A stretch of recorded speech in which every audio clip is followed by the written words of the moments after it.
네, 오늘은 사사기 21장 말씀입니다. 사사기서의 마지막 장이기도 하고 전체적으로 사사기에서 말해주고 있는 바는 일단 모세 율법에 의해서 제사장 나라를 이루어 제사장들에 의해서 좀 이렇게 느슨하게 12개의 부족 연맹들이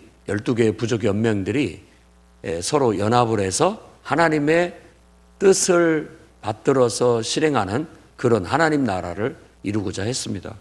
그런데 실질적으로 그것이 하나님을 향한 신앙이 투철하면, 영적으로 깨어있고 하나님께 대한 투철한 신앙심과 그분의 임재에 대한 확신, 그리고 그분의 말씀을 배우고 익혀서 그것들을 그대로 실천하는 그런 수준의 사람들로 구성이 되어 있다면 그건 아주 잘 기능을 하고 제대로 하나님의 통치가 이루어져 나갔을 것입니다. 그런데 실제로 테스트를 해봤는데 그게 안 됩니다. 일단 집단 이기주의, 각 지파마다 자기 지파의 그 이기적인 그런 자기중심적인 그런 처리로 인해서 이제 다툼이 일어나죠. 기드온 때도 싸울 뻔했고, 또 입다 때는 아예 싸워서 죽이는 일이 벌어지게 됐고, 그런 일들이 계속 일어나게 됩니다.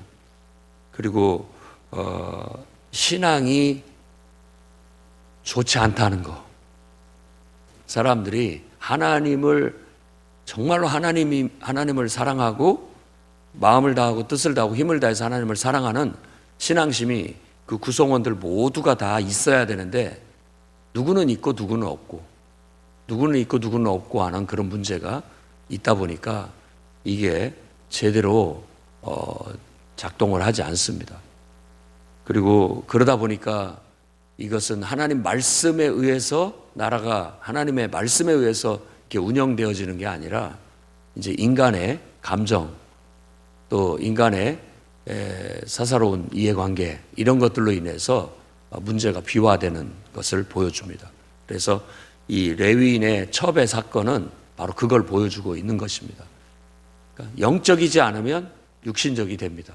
그러나 육신적이라도 지도자가 있는 것이 낫다라는 것이 이 마지막 결론에서 보여주는 것으로 볼 수가 있어요.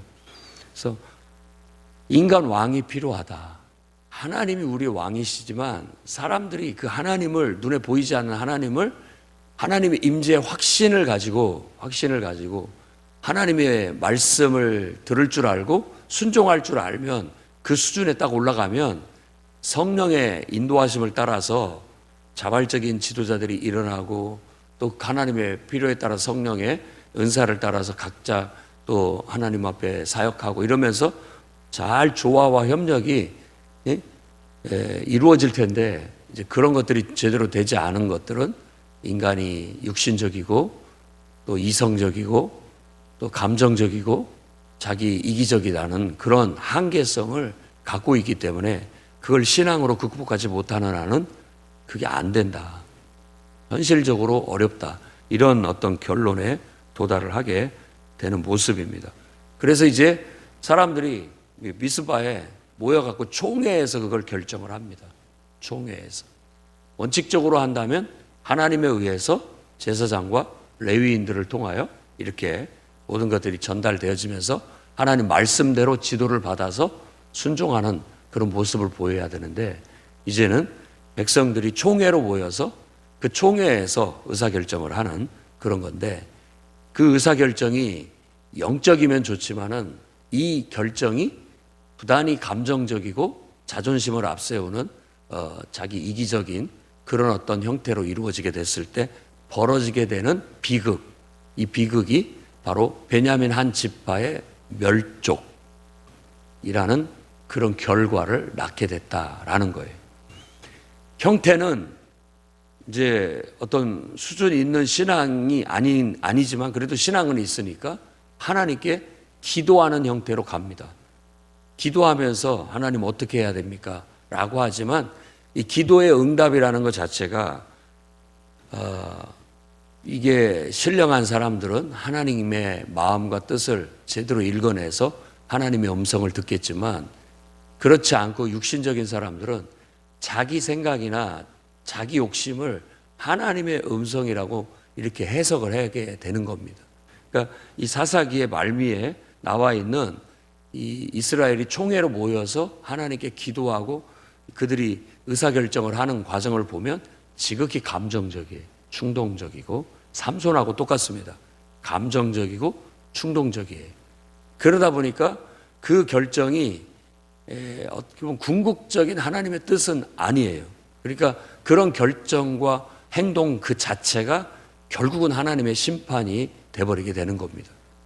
그러니까 그런 어떤 좋지 않은 수준이 떨어지는 신앙, 하나님이 요구하시는 온전한 신앙에 있지 못할 때 하나님께서 징계하시는 결과를 가져오게 되는 겁니다. 그래서 오히려 그들이 기도하고 결정한 의사결정은 전쟁에서의 두 번의 패배로 인한 징계가 이루어지게 되고, 또 세 번째에 싸워서 이겼다 할지라도 한 지파가 멸족되는 그런 결과를 가져와서 다시 그들이 총회에서 모여서 베냐민 감정에 치우쳤을 때는 베냐민 사람들에게는 이제는 여러분의 딸들을 주지 마라. 딸들 주면 죽이겠다. 이런 어떤 결정을, 의사결정을 내려놨어요. 그리고 나서 베델에서 곰곰이 이제 차분히 생각해 보니까 통곡을 하게 되는 거예요. 후회를 하게 되는 겁니다. 반성을 하게 되는 것이죠. 그러면 지금까지 지낸 일들을 보면서 사람들의 마음은 뭐였냐면, 어찌하여 이스라엘에 이런 일이 생긴단 말인가, 이렇게 통곡을 한 거예요. 도대체 우리가 무슨 짓을 했지? 라고 반성을 하게 되는 거예요. 그러니까 하나님의 이름으로 우리가 무슨 짓을 했지? 하지만 그런 모든 서로 간의 총회에서 한 결정, 의사결정은 함부로 번복할 수가 없었어요. 왜냐하면 그 결정마저도 하나님의 이름으로 했기 때문에 지켜야 된다라는 것이 이 성경에서 지금 흐르고 있는 정신입니다. 그러니까 하나님의 이름으로 선포를 했고 결정을 했다면 그게 좋지 않은 결정이라 할지라도 지켜야 된다. 어떤 그런 것들이 좀 남아있고, 그러면 이런 상황에서 우리가 지금 벌린 일을 보니까 한 지파를 하나님의 나라가 12지파로 이루어졌는데 한 지파가 없어지게 생겼다. 그래서 어떻게 하면 좋겠느냐.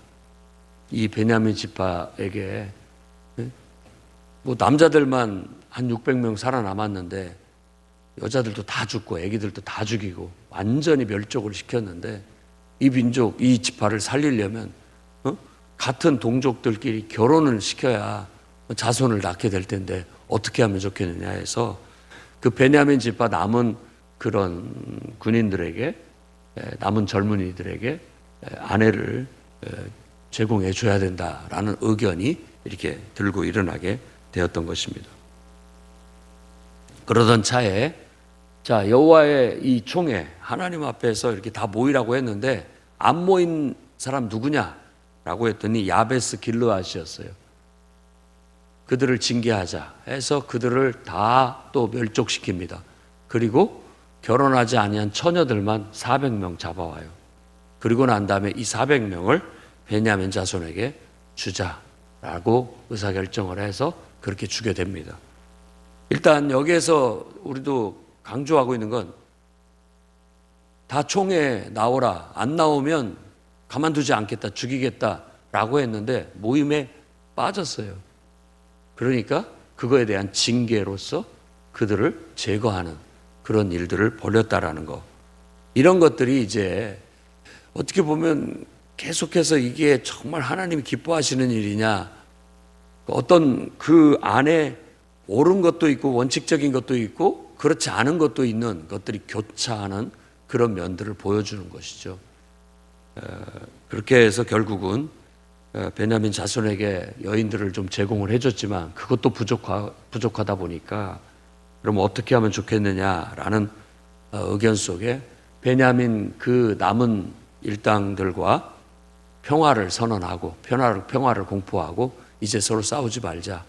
뭐 이제 어찌 됐든지 간에 그동안에 불미스러운 일들이 있는 것들은 이제 없던 것으로 하고 평화롭게 지내자라고 얘기를 하고, 그들이 아내를 이제 쉽게 얻을 수가 없어요. 왜냐하면 이 베냐민 사람들한테는 다른 지파 사람들이 시집을 안 보내려고 하니까.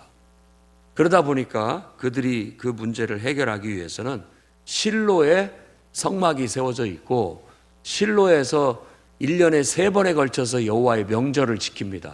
그러니까 유월절, 뭐 맥추절, 또 수장절, 이런 것들을 지키기 위해서 다 순례하면서 모두가 이렇게 모여들어요. 다 와서 예배드리러 오게 됩니다. 그때 이제 축제를 벌이면서 춤을 추는 그런 것이 있는데, 포도원, 아마 수장절 같은 느낌이 듭니다. 포도원에 숨어서 그런 걸 보니까, 이게 추수 축제를 벌이고 있을 때 너희들이 몰래 지켜보다가 마음에 드는 처자가 있으면 보쌈에 가라. 그리고 난 다음에 내가 이 여인과 결혼하겠다고 그 집안에다 통보해라. 그러면 묵인해 주겠다. 그거에 대해서 죄라고 말하지 않고, 그러니까 굉장히 뭐 지금 우리가 보면은 좀 원시적인 그런 형태이겠지만, 그런 식으로라도 베냐민 한 지파가 없어지는 것을 막겠다라는 그런 조치를 취하게 되었다라는 것입니다. 그래서 이제 사무엘 상하 이런 데 보면 사울 왕이 베냐민 지파인데, 거기에서 왕이 뽑혔을 때 베냐민은 가장 약한 지파. 이럴 수밖에 없죠. 한번 멸족을 당했다가 기사회생한 그런 지파였기 때문에 사람 수가 많지 않고, 그래도 사람 숫자가 힘이기 때문에 약한 지파라고 그렇게 말하고 있게 되는 겁니다. 그래서 우리는 이런 말씀을 통해서 배워야 됩니다. 항상 하나님의 이름으로 총회에 모일 때는 빠지지 말아야 됩니다. 그게 인간이 자기 감정대로 해서는 안 됩니다. 나는 가고 싶어서 가고 안 가고 싶으면 말아버리고 전혀 어떤 통보도 없고 연락도 없이, 그런 것은 교회 안에서 좋지 않은 풍토입니다. 그러니까 항상 우리가 하나님을 섬기지 사람 보고 하지 않습니다.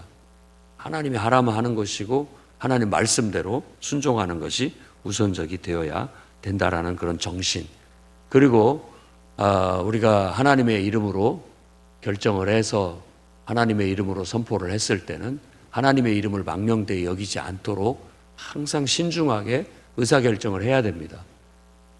감정에 치우쳐서 또 인간의 자존심을 내세워서 또 욕심이 끌려서 뭔가 그런 것들로 인해서 의사결정이 돼버리면 결과적으로 그 모든 일들이 하나님의 징계로 이어져요. 좋지 않은 결과를 가져오게 되는 거예요. 그러니까 그런 면들도 우리가 이런 데서 배워야 할 정신이라고 할 수가 있겠어요. 충분히, 그래서 자꾸 회의를 우리가 회의라고 하지 말고 기도하자. 하나님께 묻고 하나님의 뜻을 받들어서 의사결정을 하자. 이런 차원에서 회의 모임을 기도회라고 명명하기도 합니다.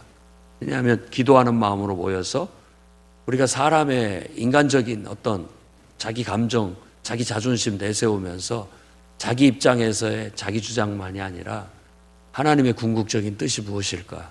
하나님께서 기뻐하시고 하나님께서 선하게 여기시고 하나님께서 온전하게 여기시는 일을 쫓아서 우리가 의사결정할 수 있도록 힘써야 되고, 그것들이 어떻게 됐든지 간에 공동체 안에서 결정이 되면 따라야 됩니다. 안 따르면 이게 문제가 생기는 거예요.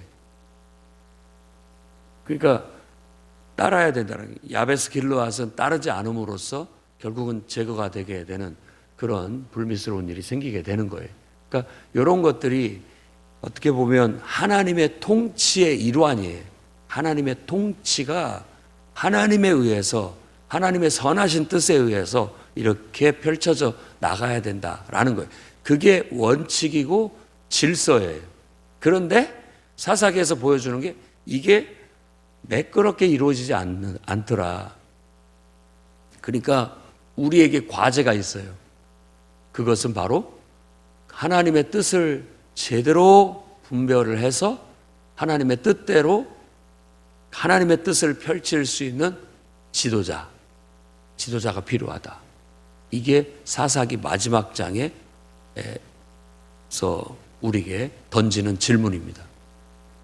그러니까 인간 왕이 없기 때문에 정말 쓸만한 하나님의 뜻대로 하나님의 뜻을 받들어서 하나님의 뜻을 이루어 나갈 지도자가 없기 때문에 이런 일들이 벌어지고 있다라는 그런 의미로 해석할 수가 있겠습니다.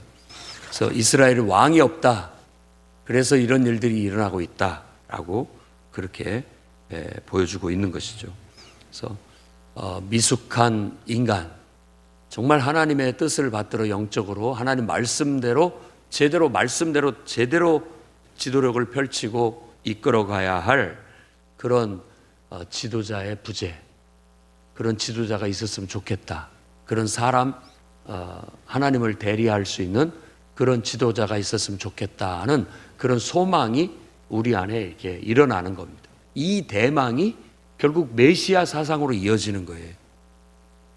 진짜 왕을 사울 왕을 뽑았어. 그것도 아니야.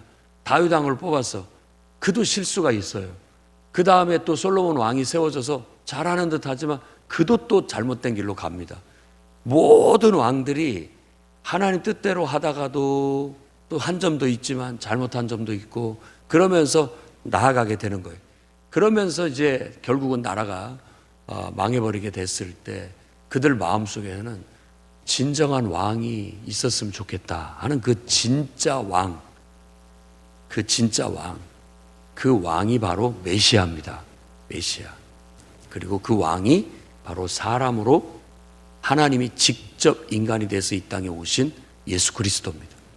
선지서를 읽어보면 선지자들의 외침 속에 이 나라의 목자들이 다 싹군 같아가지고 이 양들을 돌볼 생각은 안 하고 다 잡아먹고 있다라고 얘기하면서 내가 직접 가서 내가 목자가 되겠다. 하나님이 여호와 하나님께서 이스라엘의 목자들, 이스라엘의 지도자들을 책망하시면서 내가 직접 이 양들의 목자가 되겠다라는 그런 선언을 하십니다. 그게 예언이죠. 그래서 결국은 하나님께서 직접 인간이 돼서 이 땅에 오셔서 우리의 목자가 되신 거예요. 그래서 예수님은 나는 선한 목자다. 내가 온 것은 양으로 생명을 얻고 더 풍성히 얻게 하려 한 것이다. 라고 그렇게 얘기하면서 일반 지도자들, 인간의 그 외의 지도자들은 싹군이라는 게 나쁜 말이 아니라 고용된 일꾼에 불과하다라는 그런 식으로 명명을 하고 있는 겁니다. 저나 모든 목회자들도 항상 그게 관건입니다.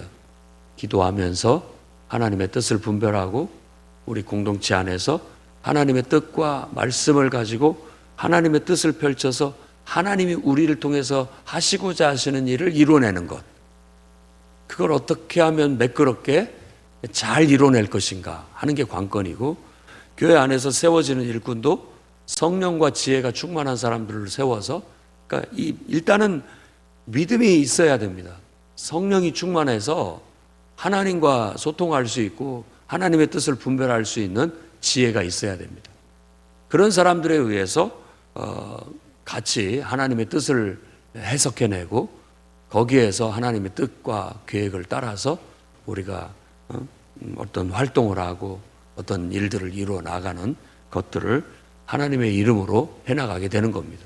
그러니까 교회는 그저 어떤 한 인간에 의해서 인간의 생각이나 인간의 감정이나 인간의 욕심이나 인간의 자존심을 내세우는 곳이 아니라 철저히 하나님의 뜻이 무엇이고 하나님이 우리에게 하고자 하는 것이 무엇인지를 서로 기도하면서 합의해서 결정을 내리고 그것들을 실행해 나감으로써 하나님의 통치를 실현하는 이 땅에 있는 하나님의 몸, 그리스도의 몸입니다. 몸.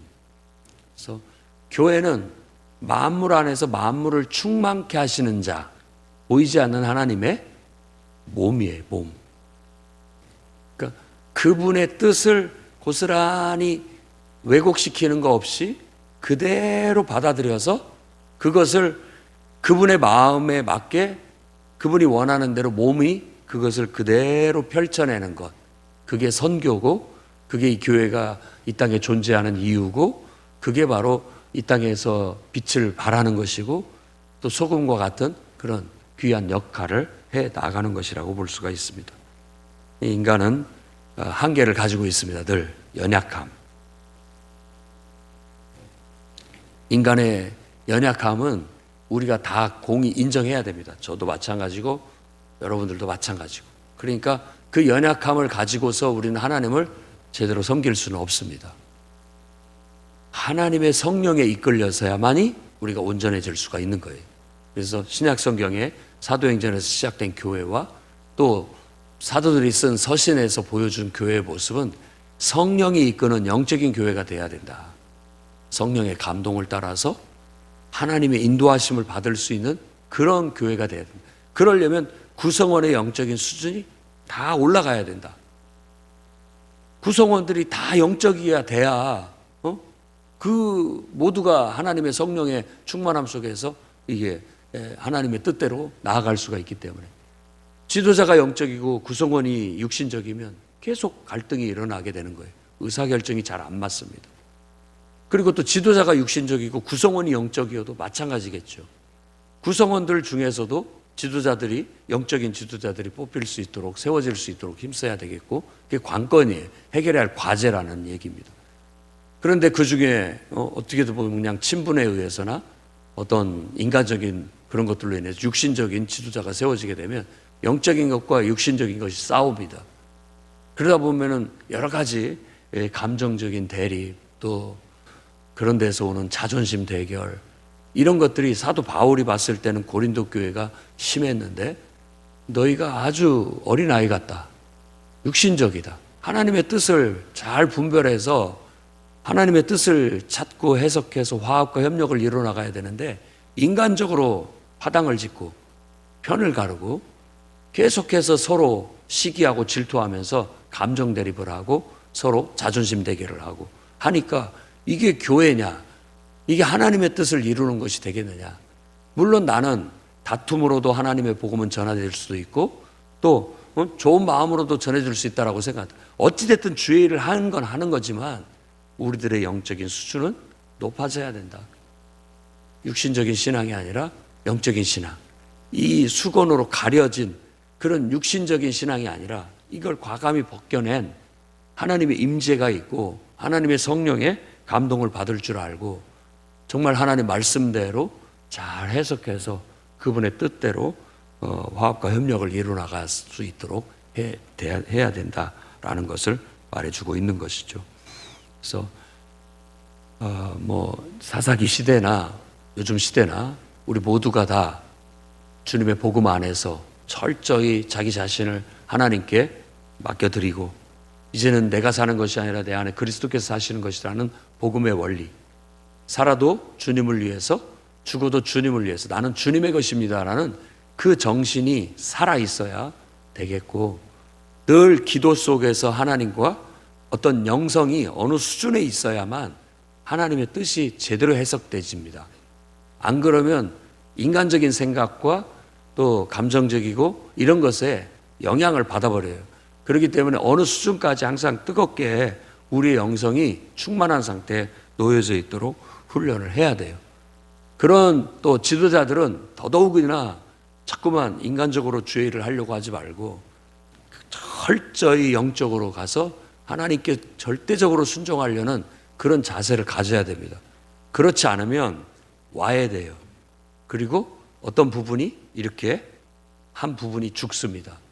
누군가는 갈등과 어떤 이런 것 속에서 이렇게 뜯겨져 나가는 그런 어떤 문제들이 계속 반복적으로 이루어지는 것이죠. 저는 믿어요. 하나님이 우리가 제대로 된 신앙을 가지고 나아가면 모든 것들이 에베소 교회처럼 다 한 몸을 이루고 하나님의 성령의 역사에 의해서 부족한 것도 메꿔지고 또 필요한 대로 하나님께서 성령으로 감동하셔서 일꾼을 세워주시고 이끌어주시리라고 믿습니다. 또 사도 바울과 같은 넓은 마음도 이해심도 갖고 있습니다. 어떤 의미에서 우리가 좀 미숙할지라도 그래도 우리가 주님을 위해서 쓰임받을 수 있고 그렇게 또 하나님을 섬길 수도 있다라는 거예요. 하지만 방향성은 항상 온전한 성숙에 있어야 됩니다. 가능한 한 하나님 앞에 정말 하나님이 우리 주인이 되시고 그분이 우리 안에 임재하시어 그분이 우리를 도구로 쓰시는 그 영적인 것을 확실하게 이루어 나갈 수 있는 그런 영성으로 다듬어져 가고 또 이렇게 성장해 가고 세워져 가야 되는 거예요. 가만히 보면 이게 제대로 이루어지면 은혜가 넘치고 막 서로가 격려하고 하나님께 영광을 돌리는 일들이 일어나게 되는 것이죠. 그런데 자꾸만 육신적이면 누가 잘했다라고 한 사람이 이렇게 독보적으로 튀고 또 어떤 사람은 자존심 상해하고 이런 일들이 벌어지게 되고 또 누가 잘했고 못했고 서로 판단하게 되고 이러면서 여러 가지 문제들이 인간적으로 펼쳐지게 되는 거예요. 그런 것 자체가 다 어떻게 보면 하나님의 징계죠. 이 사사기의 말씀과 같습니다. 말씀 속에서 우리 인간을 이해하고 읽어내야 됩니다. 우리가 어떤 존재인지, 우리는 연약한 존재라는 거예요. 늘 허둥대고 또 흠집투성이고 또 정말 감정에 치우치기 쉽고 또 자존심 내세우기 쉬운 구원받아야 할 연약한 존재에 불과합니다. 그러나 우리가 하나님의 성령의 충만함을 추구하고 나 자신을 철저히 내려놓게 되면 나가 아니라 하나님과 하나가 된 나, 그런 새로운 거듭난 자아를 우리가 발견하게 되는 것이고 이제는 내가 하는 것이 아니라 내 안에 그리스도께서 하신다라는 그런 어떤 영적인 원리와 질서를 경험하게 됩니다. 그러면서 우리가 당당하고 떳떳할 수가 있는 거예요. 그러면은 내가 하는 모든 것들이 하나님의 뜻에 부합되다면 우린 그것같이 당당하고 그것같이 떳떳한 게 없습니다. 그렇게 될 수 있도록 우리는 함께 기도해야 되겠고 또 목회자나 여러분이 세워진 지도자들이 정말 영적일 수 있도록 여러분들도 기도로 후원해야 되겠고 여러분들도 또 영적인 자들이 돼서 함께 기도하면서 협력해서 의사결정을 하고 이 공동체가 이끌어져 나가는 그런 공동체가 돼서 정말 좀 더 영적이고 이 시대에 하나님의 빛을 왜곡됨 없이 잘 비춰내고 우리에게 맡겨주신 사명을 잘 수행해 나갈 수 있는 그런 교회가 될 수 있기를 주의 이름으로 축원합니다. 기도하겠습니다. 거룩하신 주님, 이스라엘의 역사를 통하여 반면교사로 삼게 하시며 그들의 모습이 우리들의 모습 속에 투영되고 또 우리들의 모습이 그들의 역사적인 그런 모습에 투영되어 돌아보게 하시고 또 분별하게 하시며 하나님의 선하신 뜻이 무엇인지를 잘 해석해서 그 뜻대로 우리에게 주신 이 공동체 속에서 이 교회 속에서 하나님의 선하신 뜻을 성취하며 하나님의 사역을 이뤄내고 열매 맺고 하나님께 영광 돌리는데 쓰여지는 그런 귀중한 주님의 일꾼들이 다 되게 하여 주시옵소서. 우리를 위하여 이 땅에 인간으로 오신 예수 그리스도께서 우리를 위해서 십자가에 죽으시고 자신의 모든 걸 내어주심과 같이 이제는 주님이 우리를 위해서 모든 걸 내어주셨으니 우리 또한 주님을 위해서라면 우리 모든 걸 내어드릴 수 있는 온전한 복음의 정신 아래 교회가 하나 되게 하시고 하나님의 위대한 비전이 나의 비전이 되고 교회의 비전이 되어 그 비전 아래 한마음 한뜻으로 겸손히 순종하며 하나님의 역사를 이루어나가게 해 주옵소서. 예수님 이름으로 기도드립니다.